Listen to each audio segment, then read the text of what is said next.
Bonjour, j'espère que vous allez bien et bienvenue dans cette nouvelle vidéo de lecture choisie. Aujourd'hui, je vous présente un livre, mais par contre, je mets tout de suite en garde. Le livre s'appelle Le serpent cosmique, l'ADN et les origines du savoir de Jérémy Narby, qui m'a été conseillé par ma mon maître de tarot, on va dire. Euh, Par contre, si, je préviens tout de suite, si vous n'aimez pas euh, la génétique, ça va pas forcément vous intéresser. Pourquoi? Parce qu'en fait, Jérémy Narby est un anthropologue qui veut étudier, dans ce livre, hein, qui veut étudier comment les Indiens d'Amazonie, notamment une certaine tribu dont le nom m'échappe là, gèrent la forêt, puisque bon, il a quand même l'intuition assez aiguë que ces peuples qu'on appelle primitifs ou un peu ces sauvages habitent là depuis des centaines de milliers d'années et que forcément ils ont certainement une manière de gérer la forêt qui est en tout cas pérenne. Donc par rapport au fait qu'on déforeste et tout, j'ai pas beaucoup lu sur la personne, mais le gars il se dit c'est pas possible qu'il fasse ça au hasard. Donc il part faire sa thèse. Alors je me rappelle plus où c'est, j'aurais dû le noter. Tic tic tic.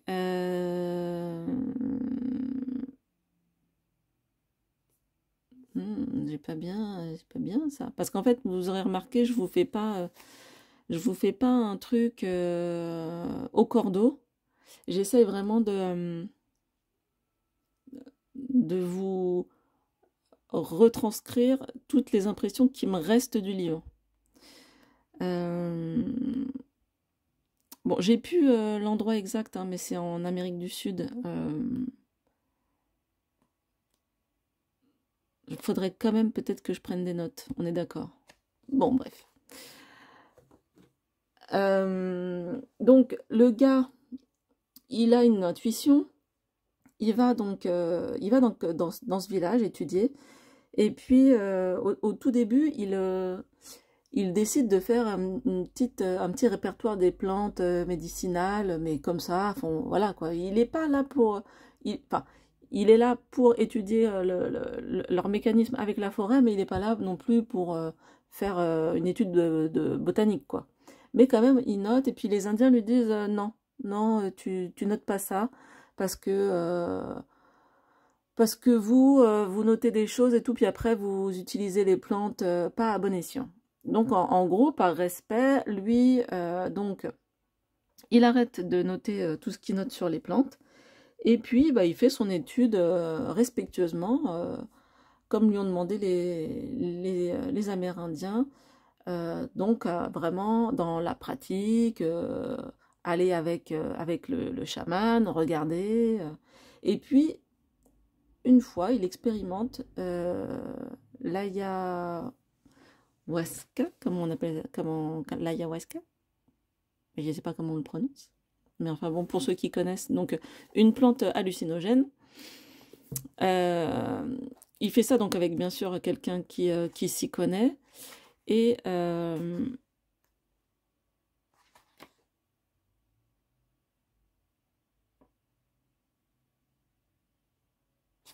donc il a donc une vision d'un serpent. Et puis voilà, il se dit tiens, mais il comprend pas trop comment le chaman arrive à, à,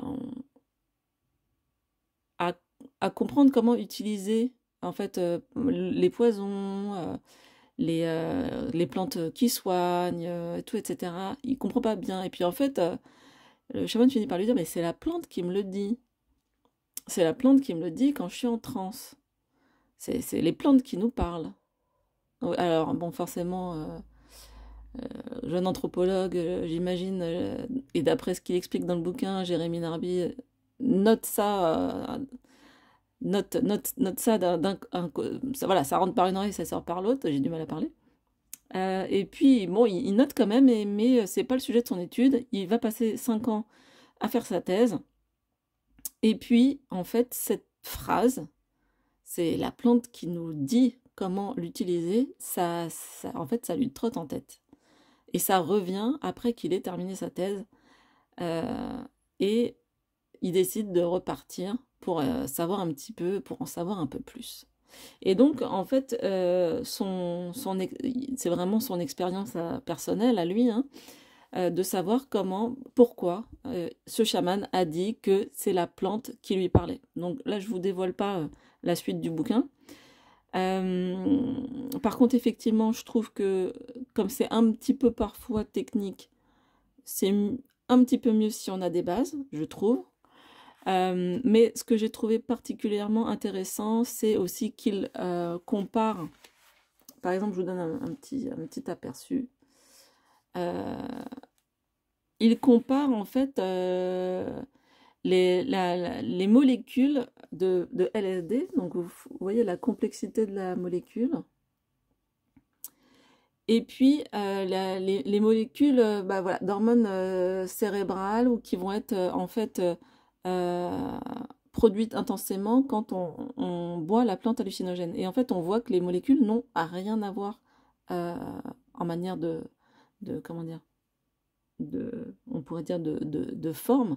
Et forcément, n'ayant pas la même forme, on n'obtient pas le même résultat. Et effectivement, avec le LSD, on va avoir une molécule hallucinogène. Alors, je dirais même, enfin, voilà. On a des hallucinations, mais pas du tout du même type que avec les plantes naturelles. Et là, ce qui est intéressant et qui nous rappelle bien, c'est qu'il dit ce qui est synthétisé, en fait, va détruire hein, des molécules du cerveau, alors que dans la partie, les plantes, au bon dosage, avec les bonnes personnes, avec le bon environnement, car aussi, il parle de l'environnement, qui est très important, on n'a pas du tout les effets destructeurs des drogues, voilà, comme le LSD. Et c'est super important enfin, j'ai trouvé ça très important qu'il le rappelle, étant donné qu'en fait les chamans utilisent relativement souvent les plantes pour communiquer ou avec la nature, ou avec les esprits, ou etc. Puis on se dit, mais attends, ils sont pas complètement déglingués Bah non, non, ils sont pas déglingués parce que tout simplement, c'est pas la même forme moléculaire. Et ça, j'ai trouvé ça super intéressant. Voilà, après, on a toute l'histoire aussi de la symbolique du serpent. Ça peut intéresser les personnes qui ont vu des serpents en rêve et tout ça. C'est très très intéressant. Donc ce livre-là, je pense que je le mettrai sur deux de mes chaînes, deux chaînes différentes. Parce que voilà, sur la symbolique du serpent, c'est vraiment intéressant. Même si ça parle de génétique, on est aussi dans beaucoup de symbolique. Et d'ailleurs, c'est avec ça que travaillent les chamans. Juste pour vous montrer, ça c'est le livre hein, en lui-même. Il fait donc 155 pages. Et ça, c'est les notes de l'auteur hein, pour expliquer tout ce à quoi il se réfère. Donc voilà, il y a quand même pas mal de notes. J'ai quasiment tout lu, parce que c'est intéressant, ça complète. Mais sinon, le livre fait, on va dire, 155 pages. Édition Georg, éditeur, voilà. Très intéressant, mais plus un peu un livre un peu scientifique, on va dire. Voilà, j'espère que j'ai pas été trop confuse, parce que effectivement, peut-être que c'est à mal. Vous me direz, je ne prends pas de notes, je vous donne vraiment voilà, ce que j'en ai tiré, un peu de manière brute. Je vous souhaite une bonne lecture si ça vous a intéressé, sinon je posterai un petit peu plus tard de nouveaux livres. À très bientôt pour une nouvelle vidéo.